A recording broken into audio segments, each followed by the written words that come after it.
મારા સૌને જય શ્રી કૃષ્ણ. મારું નામ કાશવી છે.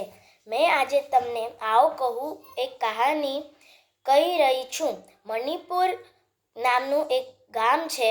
ત્યાં એક રામુ નામનો છોકરો રહેતો હતો. તે બહુ જ બુદ્ધિમાની હતો, પણ તે કોઈની બી મદદ નહોતો કરતો.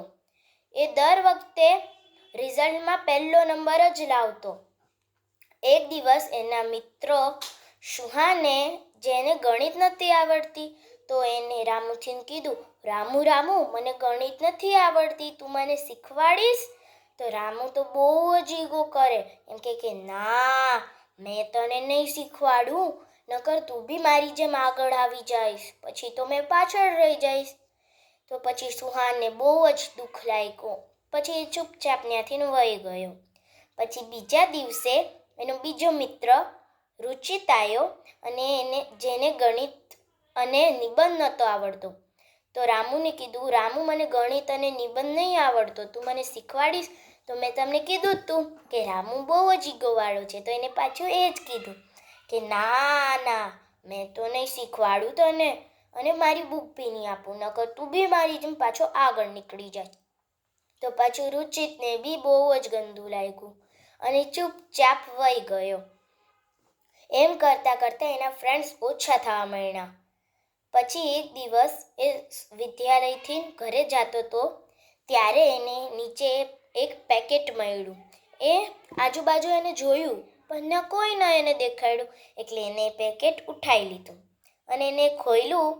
તો એની અંદર એક પુસ્તક હતી. એમાં લખ્યું હતું, આવો કહું એક વાર્તા. તો એ ફટાફટ એને ઘરે લઈ આવ્યો. જમ્યું, હાથ પગ ધોઈને એ વાંચવા બેસી ગયો. ત્યાં છેલ્લા પેજ ઉપર લખ્યું હતું, જે આ પંક્તિ આ પૂરી કરી દેશે એને મોટો ઇનામ મળશે. તો એમ વાંચ્યું તો રામુના મનમાં લાલચ આવી ગઈ, એટલે એને એ બુક વાંચવી જ પડી. ને પહેલા પેજ ઉપર લખ્યું હતું, સિંહ અને ઉંદરની કહાની.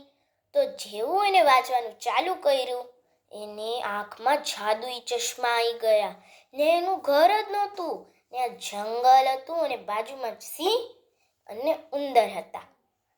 તો એ બહુ જ ડરી ગયો. તો ત્યાં ઉંદર સિંહની ઉપર રમતો હતો. તો રામુએ કીધું, રમવા રમવા, નકર સિંહ તને ખાઈ જશે. પછી બહુ ડરવા માંડ્યો. તો સિંહ આળસ કરીને ઉઠો કરતા એમ.